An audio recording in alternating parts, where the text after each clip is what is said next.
Welcome to your ఎసెలా books podcast. ఈనాటి మన లోతైన విశ్లేషణ మతపరమైన నాయకత్వంలో ముఖ్యంగా చారిత్రక మరియు బైబిల్ ఆధారిత సమాజాలలో మహిళల పాత్ర గురించి కదా. అవును, ఖచ్చితంగా.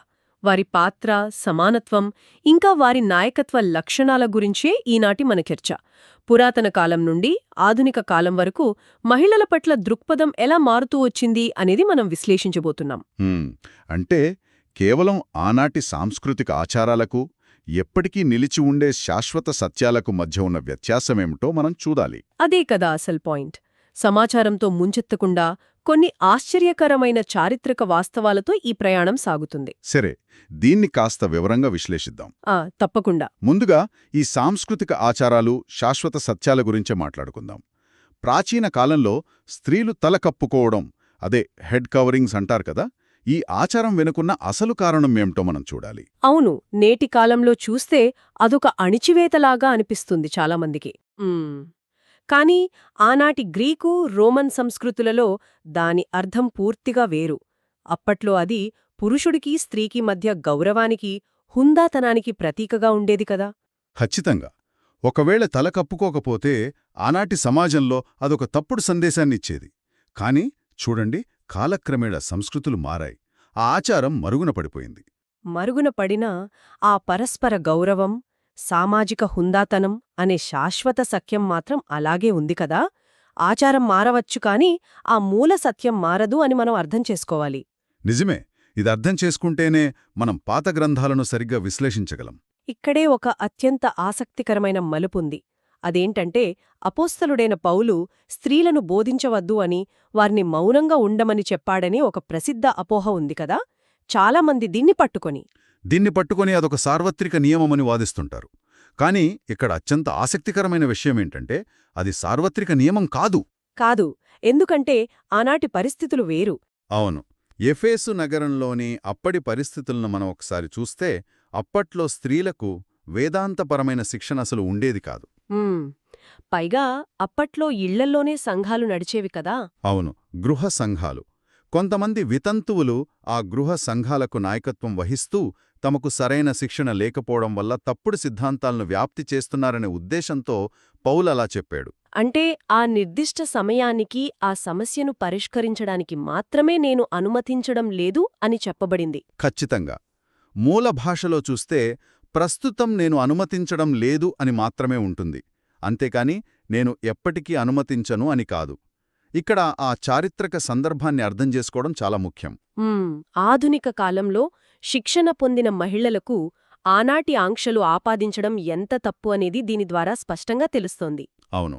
ఇక సమానత్వం గురించి మాట్లాడితే, సృష్టి ఆరంభం నుండి చూస్తే స్త్రీ పురుషులిద్దరూ దేవుని స్వరూపంలోనే సృష్టించబడ్డారు. ఇద్దరికీ సమానమైన బాధ్యత ఇవ్వబడింది. కాని ఆ సహాయకురాలు అనే పదం దగ్గరే చాలా సమస్య వస్తుంది కదా. అదే పెద్ద అపార్థం. సహాయకురాలు అనగానే ఏదో అసిస్టెంట్ అని లేదా తక్కువ స్థాయి అనుకుంటారు. కాని ఆ మూలపదానికి అర్థం సమానమైన, ప్రతిబింబించే సహచర్యని. ఖచ్చితంగా. అదే మూలపదాన్ని దేవుడు మనుషులకు చేసే సహాయాన్ని కూడా వాడారు. అంటే అందులో ఏమాత్రం తక్కువ స్థాయి లేదు. ఇక్కడే అసలు ఆసక్తికరమైన విషయం మొదలవుతుంది. పురాతన కాలపు సమాజాల్లో స్త్రీలకు అసలు విలువే లేని రోజుల్లో యేసు వారి పట్ల వ్యవహరించిన తీరు చూస్తే నిజంగా ఆశ్చర్యం వేస్తుంది. అవును. మనం ఆ చారిత్రక వంశావళులను చూస్తే ఆ విషయం స్పష్టంగా అర్థమవుతుంది. వంశావళిలో కేవలం పురుషుల పేర్లే ఉండే ఆ కాలంలో ఆయన వంశావళిలో తామారు, రాహాబు, రూత్ లాంటి మహిళలకు స్థానం కల్పించడం మామూలు విషయం కాదు. పైగా వారి ఎన్నో సామాజిక అవమానాలు ఎదుర్కొన్న మహిళలు. అలాంటి వారికి ఆ స్థానం దక్కడం ఒక విప్లవమే. దీనికి ఇంకొక ఉదాహరణ సమరయ స్త్రీతో యేసు మాట్లాడిన సంఘటన. ఆ మండుటెండలో ఒంటడిగా నీళ్లకోసం వచ్చిందంటే ఆమె ఎంతగా సామాజికంగా వెలివేయబడిందో అర్థమవుతోంది. జాతిపరమైన వైరం, సామాజిక అడ్డంకులు ఇన్ని ఉన్నా సరే ఆయన ఆమెతో మాట్లాడి గౌరవాన్నిచ్చి ఆమెను ఒక గొప్ప సువార్తికురాలిగా మార్చాడు. అవును. 12 ఏళ్లుగా రక్తస్రావంతో బాధపడుతున్న స్త్రీ కథ కూడా ఇంతే కదా. ఆ రోజుల్లో ఆమెను అపవిత్రురాలు అని సమాజం వెలివేస్తే ఆవిడ గుంపులో దాక్కుంటూ వచ్చి ఆయన వస్త్రాన్ని తాకినప్పుడు గుప్తంగా పంపించేలేదాయన. అందరి ముందు ఆమెను పిలిచి బహిరంగంగా గౌరవాన్ని, స్వస్థతను ఇచ్చాడు. ఒక మనిషిగా ఆమెకున్న హక్కును తిరిగి ఇచ్చాడు. అంతేకాదు, మరియా అనే స్త్రీ సాంప్రదాయాలను పక్కనపెట్టి పురుషులతో సమానంగా ఒక గురువు పాదాల దగ్గర శిష్యురాలిగా కూర్చోవడాన్ని కూడా ఆయన సమర్థించాడు. వంటగదికే పరిమితం అవ్వాలనే నిబంధనను పక్కనపెట్టాడు. ఇది వింటుంటే పాతకాలపు నాయకత్వం గురించి కూడా మాట్లాడుకోవాలి అనిపిస్తోంది. నాయకత్వం అనేది కేవలం పురుషులకే పరిమితం కాలేదనేందుకు మనకు పాత నిబంధనలో కూడా ఎన్నో ఆధారాలు ఉన్నాయి కదా. బోలెడు ఉదాహరణలున్నాయి. మోషే సోదరి మిర్యామునే తీసుకుంటే ఆమె కేవలం సోదరి కాదు, ఒక ప్రవక్త్రి. ఇజ్రాయెల్ ప్రజలను విడిపించే ఆ కీలక సమయంలో ఒక విమోచకురాలిగా ముందుండి పాడిన పాట, ఆ నాయకత్వం చాలా గొప్పది. అవును, డెబోరా పాత్ర కూడా మనం మర్చిపోకూడదు.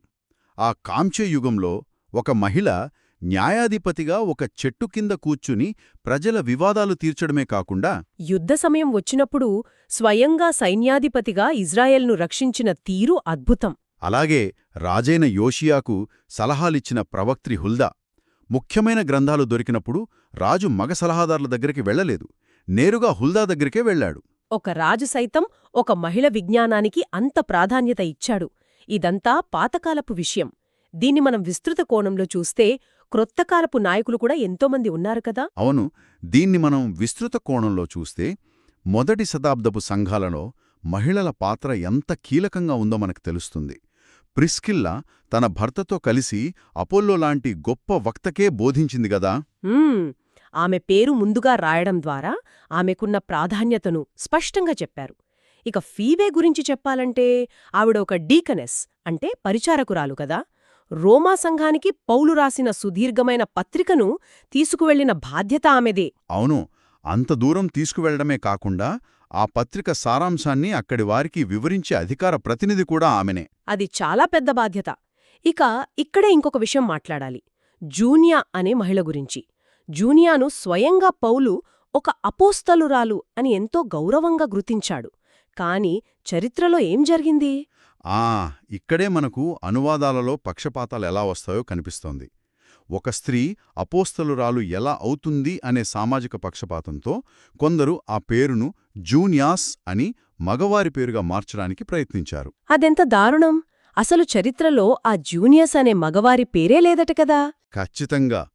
అది చారిత్రకంగా ఆధారాలు లేని వాదన అని ఇప్పుడు పరిశోధకులు నిర్ద్వందంగా చెబుతున్నారు. అది ముమ్మాటికి జూనియా అనే మహిళ పేరే. వాస్తవాలను దాచలేరు కదా. ఇక ఫిలిప్పీలో సంఘాన్ని స్థాపించిన లిడియా తన సొంత డబ్బుతో సంఘానికి పునాది వేసింది. అక్కడ సహనాయకులుగా ఉన్న యువోదియా, సుంటుకేల ప్రస్తావన కూడా మనం మర్చిపోకూడదు. పౌలుతో సమానంగా వారు సేవలందించారు. అవును. మరి ఇదంతా చూస్తుంటే మనకర్థమయ్యేదేమిటి? ఇన్ని రకాల బాధ్యతలు, ఇంతమంది మహిళా నాయకులు. అసలు పరిచర్య లేదా సేవ అంటే అధికార దాహం కాదు కదా. ఖచ్చితంగా కాదు. నాయకత్వమంటే ఇతరులపై ఆధిపత్యం చెలాయించడం కాదు. నిజమైన పరిచర్య అనేది నిస్వార్థమైన సేవలో ఉంటుంది. పాతకాలపు మహిళలు దీనికి అద్భుతమైన ఉదాహరణలు. అవును. రిబ్బెక్కా కథ చూస్తే ఆ అపరిచిత వ్యక్తికి అతని ఒంటలకు నీళ్లు తోడిపోసి ఆమె చేసిన నిస్వార్థ సేవ ఒక గొప్ప దేశ నిర్మాణానికి పునాది అయింది. అలాగే హన్నా తన బిడ్డను దేవుని సేవకు అంకితం చేయడం, ఒక తల్లిగా అది ఎంత గొప్ప త్యాగమో మనం అర్థం చేసుకోవచ్చు. ఎస్తేరు రాణి కూడా అంతే కదా.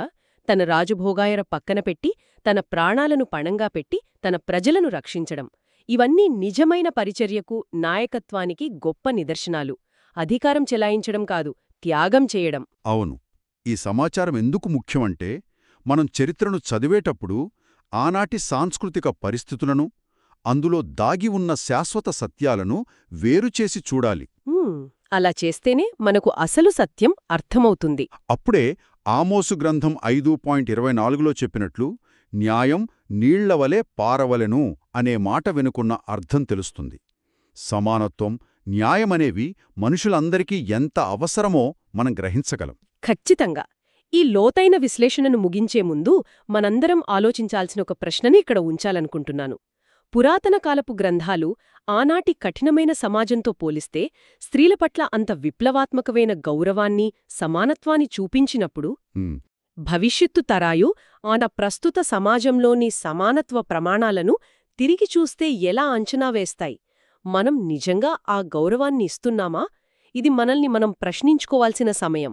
నిజమే. చాలా లోతైన ఆలోచన ఇది. Thank you for listening and do subscribe to our channel for more.